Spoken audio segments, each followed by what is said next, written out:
So some people seem to effortlessly get over the toughest of challenges. It's like they can just simply shake them off and continue grinding to reach their goals. Most of us, however, aren't naturally like that. But there are ways to become better, to become stronger, and to eventually become the guy that effortlessly gets over any obstacle put in front of him. So here are the 3 keys to overcome anything. So I've always personally been the easily troubled kind of person, and I used to struggle with it a lot. This caused me many issues over the years, and it always seemed so unbelievable to me how people around me would go through kind of similar things to what I went through, but I always seemed to be much more bothered by them. Why are some people much more resilient to hardships, and why are some of us so naturally bothered to the point where it almost feels like the end of the world when small things happen? Well, I'm not your therapist, and I don't have the answer to why. And honestly, it doesn't matter. What matters is becoming someone who can deal with them. And to that, I do have the answer. There are a lot of different mindsets that might help you on the way to becoming someone that's resilient to stress and hardships. And I recently read a book that presents 3 keys to stress hardiness and self-efficacy. And these were honestly things that I had already personally adapted, but I think this book sums it up well, so I'm gonna use these 3 things. So the book was called The Mindful Athlete. It's basically about mindfulness and how to implement it in your life in order to max performance, mainly focused on athletes. George Mumford, who wrote the book, calls them the 3 C's. The first C is commitment to your growth and development. With this one, you will always look for ways to improve and look to become stronger in the future. And that will automatically lead to you dealing with the hardships of today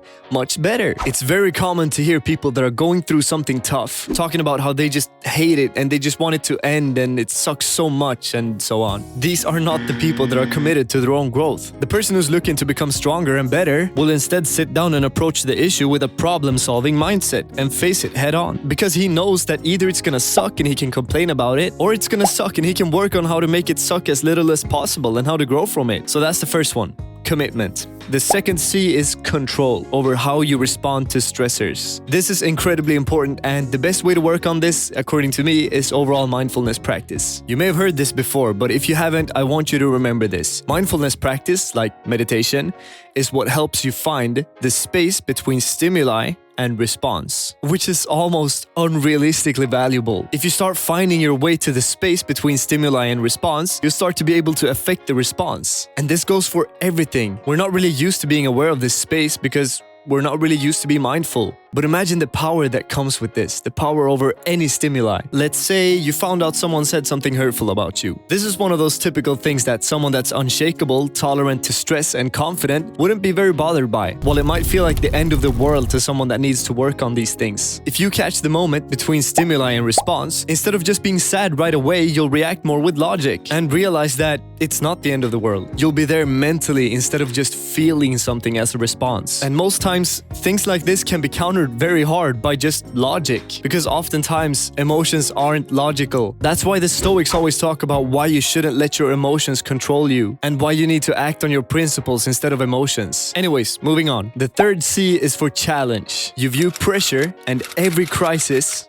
as a challenge. This one I have kind of mentioned before on this channel, to view stress as a challenge instead of a threat. But it's one of those things that really changed things for me. This switch in perspective makes such a huge difference. And an easy way to just switch viewpoints in this way is looking at the hard things that you feel are very negative as positive things, which might not sound very easy, but it might get easier if you accept that what do we grow from the most? Hardships. Which makes them a good thing that we should face with gratitude. By saying this, you've already gotten far. If you start being able to be grateful for the hardships, you'll be able to level up so much in life. This goes for mental health, physical health, success and wealth, everything basically. So all the 3 C's are very important. Do not forget them. Commitment to your growth and development, control over how you respond to stressors, and viewing every crisis and pressure as a challenge. According to the book, these are the 3 emotional and mental pillars of wisdom. Mumford also mentions that these pillars not only allow you to see crises as opportunities for growth, you also naturally create more challenging goals that support that growth, which leads to you naturally pushing yourself out of your comfort zone. So make sure you remember them. I really want you to remember them somehow. Like, sure, yeah, you've given me the YouTube view, which is, I guess, what I want since I want to grow this channel, and nothing will change for me personally if you remember these or not, but I would really appreciate if you do remember them, because I want to make a difference. I want your life to be better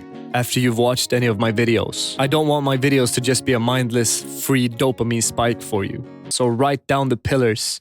I'll see you in the next one, brother. Earn your sleep. And by the way, subscribe to my channel. It really helps me out. Please and thank you.